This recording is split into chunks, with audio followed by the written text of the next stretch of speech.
Powers. Mr. Powers, welcome, sir. Good evening, Mr. Mayor, Pro Tem, Council, and staff. During last week's capital budget presentation, Mayor Fox said, quote, "I think everybody's trying to figure out what the best thing for the city is, and all of us struggle with asking citizens to pay more," end quote. Well, tonight, I'm asking you to struggle just a little bit harder, because I, quite frankly, didn't see much struggling going on last week. In fact, amid calls for a wild spending spree, not one voice on that dais even mentioned the possibility of cutting spending on anything, or, heaven forbid, reducing taxes on our already overburdened citizens and businesses. Last week, Mayor Fox said, quote, "There are 4 things you can do to improve a neighborhood from a governmental perspective. You can use infrastructure, you can reduce regulation, you can improve public safety, and you can improve schools."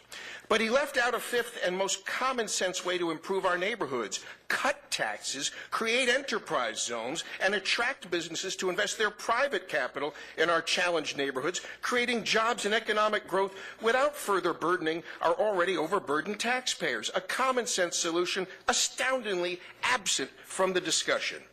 Now, I first met our new city manager, Mr. Carley, 23 years ago, when I was honored to serve as the firefighters marshal for the Winchester, Virginia Apple Blossom Festival. Now, Mr. Carley was a very amicable fellow then, and I liked him, and so I wanted to welcome him tonight to Charlotte with a friendly tip that raising our property taxes by 7.25% is not a good way to start off our relationship, sir. Last week, Mr. Carley was very clear when he stated, quote, "The most significant observation here is, of course, the dependence Charlotte has on the property tax. As I begin my review on the City of Charlotte's budget and look for opportunities and concerns, I will identify as a concern the very heavy dependence on the property tax."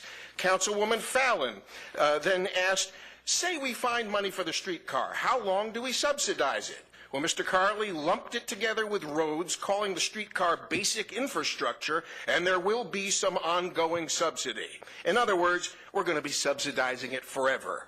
A streetcar is not roads, sir. In fact, the streetcar will be using our roads. Mr. Carley's justification for subsidizing boondoggles like the streetcar is based on his hopes that this will pay off by increasing surrounding property values and property taxes. Mr. Carley, on one hand, you sound the alarm that our city is far too dependent on property taxes for revenue, and moments later, you try to justify another economic black hole in the long tradition of the NASCAR Hall of Fame and the Whitewater Center and on by saying these projects will hopefully increase revenue from property taxes, a revenue stream you just sternly warned us we were already far too dependent upon. This bureaucratic cyclical thinking is what it is at its best. You cannot have it both ways. The best way to become less dependent on property taxes is to lower property taxes and cut spending. Thank you. All right, we appreciate you coming down. I got a question for Mr. Powers. All right, Councilman Doolin, please. Thank you. Mr. Powers, if you had another 30 seconds to wrap up, what would you like to say to us?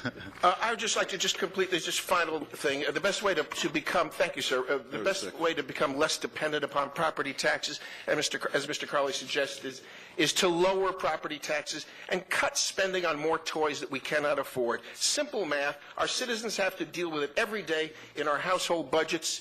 You all ought to really try it sometime. Thank you. Thank you, Mr. Powers. Councilman Doolin.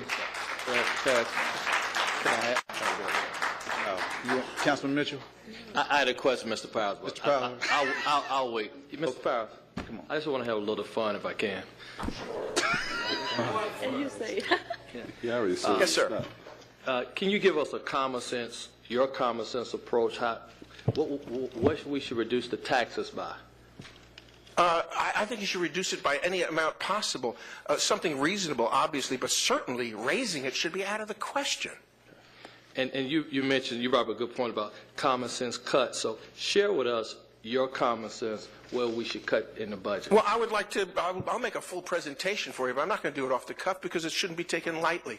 But I think every aspect of our budget should be looked at to find where we have duplication of efforts, where we have waste, where we have sometimes fraud, to be quite honest with you, and cut back. We should be privatizing certain things. There are so many ways to cut costs and cut spending, sir. And so from your approach, yes, sir. You don't think that this council said it, or our staff has done a great job to look at those areas?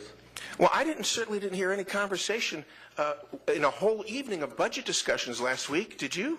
Yes, because it could have been in the Budget Committee meeting. So I just want to make sure you know there's other discussions that are taking place that just don't take place here at the dais. I do, but all I heard last week, sir, was a lot of spending proposals and nobody even mentioning any opportunity to cut or even anybody looking at the possibility of cutting.